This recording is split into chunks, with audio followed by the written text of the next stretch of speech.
Assalamualaikum warahmatullahi wabarakatuh. Romo Kiai Sunet, Romo Kiai Daman yang kami hormati dan kami turuti fatwa dan nasihatnya. Para instruktur nasional, sini ada Pak Kiai Hernowo, Pak Kiai Rosid, ada juga beberapa sahabatnya Pak Kiai Jen atau kadernya yang alhamdulillah pada malam pertama ini kita bisa berkumpul dan bermuajahah ya, dalam satu kegiatan untuk tahlil. Dan ini menurut saya satu kegiatan yang saya hampir belum percaya dulu kalau Pak Kenceng itu meninggalkan kita. Biasanya beliau ini sukanya duduk di sini, kalau nggak di sini di sini. Biasanya ini saya nggak selalu gitu, di dekat buya pokoknya beliau. Di luar juga kami karena tapi saya sebagai orang yang mengikuti Pak Ceng hampir 25 tahun bersama. Kalau Pak Mutin mungkin sekitar 35 tahun. Saya sudah membaca isyarah bahwa akan ditinggal Pak Ceng itu sudah lama ya, sebetulnya sudah. Tapi yang saya luar biasa kagumi beliau ya. Beliau memilih wafat itu kemarin malam ya, tadi malam. Coba kalau wafatnya itu besok pas kita di Sumedang, pasti beliau wafat tidak didampingi oleh kita. Betapa repotnya ya. Atau wafatnya hari Rabu, kita masih di Oki, Sumatera Selatan. Saya mungkin tidak akan. Dan memilih hari wafat itu tepat sekali, pas kita di Jakarta semua ya. Pak Hernowo juga ada, kalau enggak beliau di Cilegon ya, hari juga Cilegon, ikut kita ke Lampung Utara, lalu kita lanjut. Tapi Pak Aceh memilih pada hari ya, insya Allah kita berkumpul semua di Jakarta. Jadi memang ini saya yakin nih beliau ini husnul khotimah, perjuangannya luar biasa. Jadi isyarah itu sudah lama saya baca ya, Pak Kenceng itu kira-kira ya hampir setahun lah ya. Tapi isyarah yang sering nyata ya. Kenceng itu berkali-kali pertama dalam materi lawan kawan. Pak Kenceng itu menyusun materi lawan kawan itu seperti handbook gitu. Disusun padahal itu PowerPoint, disusun begitu lengkap dan detail. Itu pernah ditanyakan ke Rosid, pernah ditanyakan Pak Ero, kenapa dengan Pak Kenceng ini nyusunnya begitu detail padahal di PowerPoint. Ternyata itu memang mau ditinggalkan beliau. Kalau PowerPoint kan nggak bisa ditanyakan ya. Itu detail betul per definisi, bahkan perkembangannya beliau terus menerus supaya nanti ada yang meneruskan bisa membaca. Itu isyarah. Isyarah yang berikutnya itu di Majalengka ya. Saya dilukis di Rosid saya Pak Mune Pak Ceng ya. Pak Ceng itu dilukis orang yang saya yakin ini anak ini punya isyarah yang luar biasa ya. Melukis Pak Ceng dengan warna baju hijau, tulisannya NU, pecinya NU, ininya juga NU semua. Dan yang saya paling heran itu sedekapnya Pak Ceng itu sedekap orang meninggal dunia. Jadi kok begini Pak Ceng? Terus saya tanya ke Pak Ceng, dikasih ke Rosid, Pak Ceng nggak mau terima ya. Lalu saya tanya Pak Ceng, ini kok sampai gambarnya begini? Beliau menjawab, ya saya sudah paripurna di NU nih, karena saya terlibat di Nahdlatul Ulama itu sejak tahun 83. Jadi seandainya saya dipanggil oleh Allah Subhanahu Wa Taala dari isyarah gambar itu, saya sudah ikhlas lah, karena menurut saya sudah cukup lah memperjuangkan di Nahdlatul Ulama. Jadi ini beliau ini luar biasa ya. Jadi hari ini di udara itu mungkin bicaranya Pak Ceng semua ya. Apakah LIPI, CSDS ya, belum orang Sosdem, semua bicara tentang Pak Ceng bareng-bareng hari ini jutaan yang bicara Pak Ceng. Orang tidak mengira setelah beliau wafat baru sadar ya siapa Kenceng Sobiri itu. Dan kita kehilangan betul sosok yang mengerti proses perjalanan Nahdlatul Ulama, karena beliau ini seorang peneliti, beliau ini seorang pengamat, tapi sekaligus pelaku ya. Sejak peristiwa tahun 83 itu mengikuti betul sampai kemudian NU yang terakhir di Kota Mandela. Saya ikuti beliau. Dan dari dulu Pak Kenceng ini saya menyaksikan sendiri ya. Beliau ini orang yang sederhana ya, boleh lihat ya. Pak Kenceng itu tidak punya kekayaan apapun ya, kecuali buku 17.000. Sampai lihat buku ini. Kalau nggak 10.000 ya 17.000 ya. Akan insya Allah kalau nanti negosiasi dengan keluarga selesai, akan kita pindahkan ke sini ke perpustakaan sini untuk kajiannya para takdir. Dia juga tidak punya rumah yang mewah juga enggak, ya sederhana. Ya seperti itulah Pak Anjeng dengan Pak Munim. Saya saksikan dua orang ini yang jarang sekali ada di lingkungan Nahdlatul Ulama, yang istiqomah dari dulu sampai hari ini, tidak pernah berubah 1 senti pun sikapnya terhadap NU. Nah, beliau ini begini ya. Jadi alhamdulillah panjenengan semua bersyukur ketemu Pak Munim sama Pak Anjeng. Sejak awal saya bersyukur, ini guru ini, mentor setelah Hasyim Wahid nggak ada, itu sebetulnya Pak Anjeng penggantinya. Ternyata antara Pak Anjeng dengan Hasyim Wahid itu tidak jauh ya. Hasyim Wahid Gus Ip dipanggil, Pak Anjeng dipanggil. Padahal Pak Anjeng itu seorang mentor yang sangat hebat. Semua mengakui ya. Semua. Adnan Buyung Nasution itu disertasi doktornya yang nyusun Pak Anjeng ya. Beliau nyusun di Belanda ya. Sekitar hampir setahun beliau tinggal di Belanda menyusun disertasinya Adnan Buyung Nasution. Terus survei politik di Indonesia itu perintisnya Pak Anjeng. Pak Anjeng 87 sudah ke Gallup, belajar di Gallup di Amerika Serikat dengan Rustam Ibrahim. Lalu pulang ke sini menerapkan itu di pemilu 87. Kemudian beliau sudah punya Rodoni JA macam-macam, itu murid-muridnya Pak Anjeng. Tapi Pak Anjeng itu seorang guru yang luar biasa ya. Muridnya kaya raya, gurunya biasa saja ya. Kadang-kadang disebut Pak Rosin pakai APV itu, yang mobok kadang-kadang. Itu APV bersejarah, maka sering disebut Pak Anjeng ke rumah ini, Pak Anjeng bersejarah. Itu nggak ada mengeluh. Dan selama perjalanan 9 tahun dengan kita, beliau tidak pernah mengeluh, Pak. Tidak pernah mengeluh ya, baik diletakkan di PKP yang daerahnya itu sama sekali nggak ada fasilitasnya, itu biasa ya. Salah satu yang nggak ada fasilitasnya itu PKP di Gunung Sindur ya. Bantal aja nggak ada gitu. Itu dosanya PKP Parung dan sekitarnya itu ada Pak Anjeng. Pak Anjeng dibiarkan tidur, terus sebelahnya ada tikus itu. Ya Allah ya Allah. Kasihan ya beliau di usia begitu. Yang saya kira akan mendapatkan kenikmatan di Gunung Sindur, ternyata sebaliknya. Tapi itulah bukti bahwa Pak Anjeng itu istiqomah ya. Dia tidak pernah menuntut apapun apa yang beliau lakukan. Saya tahu betul sampai Sulawesi ujung manapun ya, berangkat dengan kita 9 tahun. Pak Anjeng tidak pernah menuntut cashback atau kickback dari apa yang beliau lakukan. Pokoknya beliau intinya bahwa Nahdlatul Ulama harus punya harga diri ya, membangkitkan para kader di seluruh Indonesia. Beliau luar biasa konsisten. Soal itu saya kira nggak ada tandingannya. Jadi kita bersyukur pernah menjadi muridnya langsung Pak Genceng Sobirin ya. Mudah-mudahan ilmu dari beliau ini bermanfaat ya. Ini baginya aku. Beliau orang yang sangat cermat menghadapi situasi ya. Materi lawan kawan Pak Anjeng itu bukan baca buku ya. Beliau itu pelaku langsung. Jadi kalau beliau ngomong Marsilam itu karena sahabatnya Marsilam ya. Kalau beliau ngomong tokoh-tokoh sosden Mulia Lubis, Buyung Nasution, beliau ikut bareng dengan mereka ya. Kalau beliau ngomong si A, si B ini semuanya tenang. Tapi di dalam konteks Nahdlatul Ulama beliau tetap mengatakan mereka itu punya pikiran bahwa NU itu tidak boleh menjadi aktor di Republik ini. Itu harus diposisikan sebagai maf'ul, tidak boleh jadi fa'il. Itu cara berpikir mereka. Nah ini yang dilawan Pak Anjeng ya, supaya kader NU itu punya kepercayaan dan terus meningkatkan kapasitasnya tadi ya. Bisa dibayangkan Pak Anjeng bukunya 17.000 ya. Pak Haji Kurdi berapa bukunya ya? Kalian ada di rumah surat Yasin aja. Jadi kelihatan ini yang saya nggak ada, ini kita kehilangan hari ini ya, Nahdlatul Ulama kehilangan ini. Dan yang saya kagumi dari dua beliau ini luar biasa ya. Dari dulu ya diurus ya kaderisasi, apakah itu BNI, Ansor ya, Banser, kemudian NU lah, beliau nggak ada kurang-kurangnya. Beliau terakhir kemarin masih komunikasi dengan PW Ansor Banten ya, untuk acara PKL di Tangerang Selatan, dan beliau siap menyanggupi. Artinya Pak Anjeng itu jam 8 itu masih nggak ada masalah. Begitu jam 8 ke atas, prosesnya cepat sekali ya, jam 3 atau setengah 4 beliau dipanggil oleh Allah Subhanahu Wa Taala. Dan saya, isyarah berikutnya saya itu videonya Roni dari Ustadz Roni dari Bondowoso ya. Kita setel di Alkar ya, waktu itu dia ya, Pak Anjeng ada di sebelah saya. Ketika saya nggak kuat membaca video itu, Pak Anjeng menangis kejadi-jadi di sebelah saya.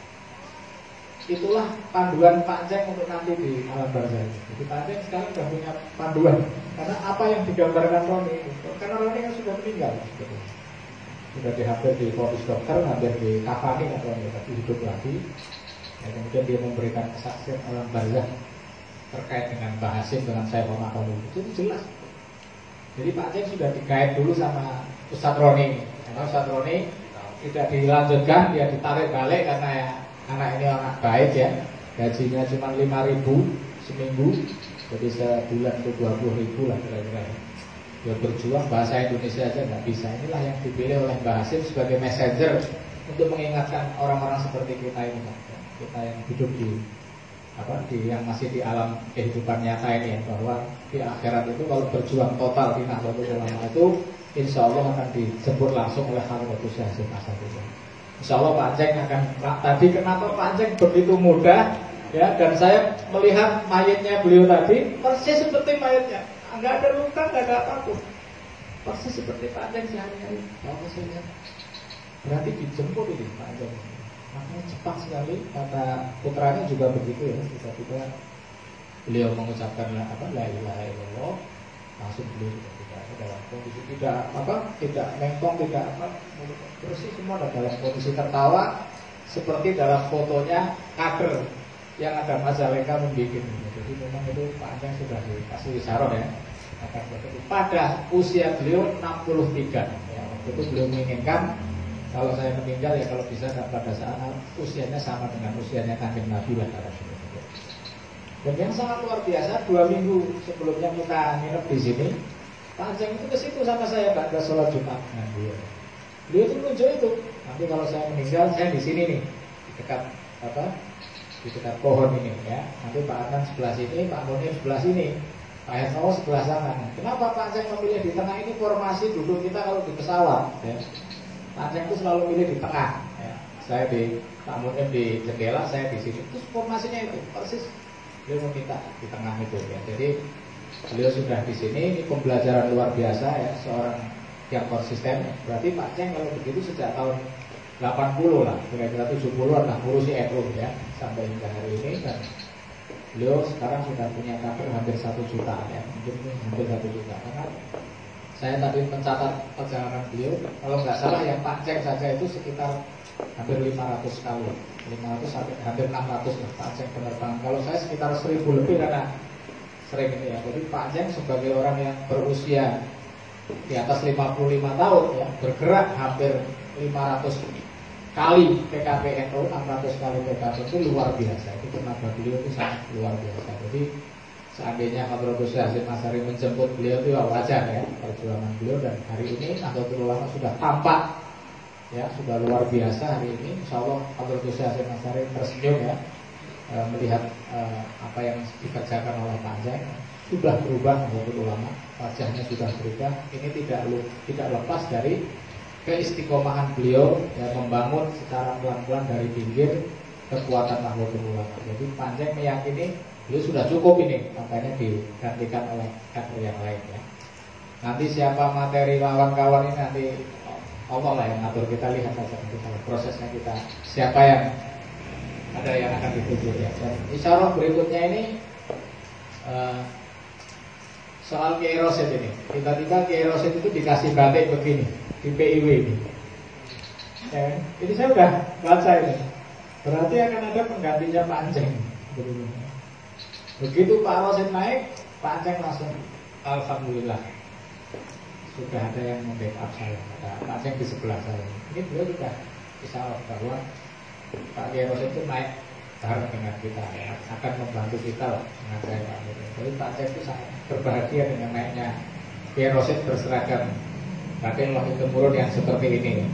Jadi membuktikan sebetulnya calon penggantinya Pak Ceng itu sudah ada ya. Pak Ceng itu sudah siap ya. Beliau ini Kiai Rosyid ini ya.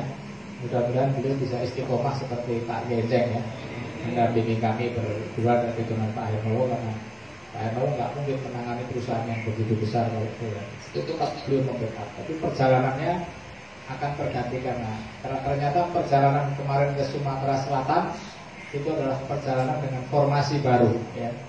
Saya, Pak Muhammad, Pak Rosyid itu menggantikan panceng yang biasanya. Jadi rupanya ini isyarah yang sudah diatur oleh Allah Subhanahu wa taala. Jadi hari ini kita tidak perlu khawatir dan cemas ya. Insya Allah penggantinya panceng itu sudah ada. Saya yakin ini beliau sudah ditunjuk itu bila isyarah, nggak mungkin ngawur ya. Jadi ini tolong dijaga dengan baik lah oleh BROZ ya. Jadi nggak perlu khawatir, panceng masih banyak yang menggantikannya.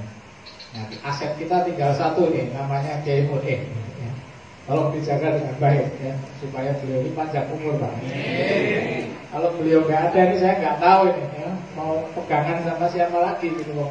Dunianya sudah ruwet kayak begini. Dan nggak ada lagi tokoh yang bisa dipanuti secara moral ya. Kalau tokoh banyak tapi moralitasnya kita bisa pertanyakan semua. Tapi ini mudah-mudahan beliau saya kelihatan sekali beliau shock sekali dengan wafatnya Gejeng. Ya wajar ya, beliau hampir 35 tahun bersama dengan Pak Gejeng.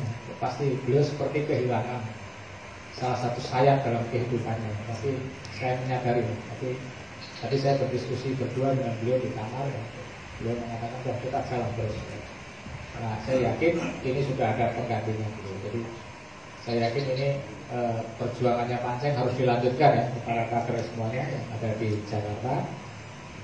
Orang seperti beliau memilih jalan dengan, kalau orang di Jakarta kan ngapain milih jalan kayak panceng gitu ya, kekayaannya hanya buku 17.000 ya, lebih baik kekayaan 17 miliar kan gitu ya. Tapi ada yang begitu supaya orang tidak semuanya mengejar harta dan kekayaan, ada yang berjuang dengan itu. Jadi saya meyakini beliau husnul khotimah ya, husnul khotimah, kita doakan. Dan dengan beliau dimakamkan di sini, kita akan sering berinteraksi dengan beliau ya.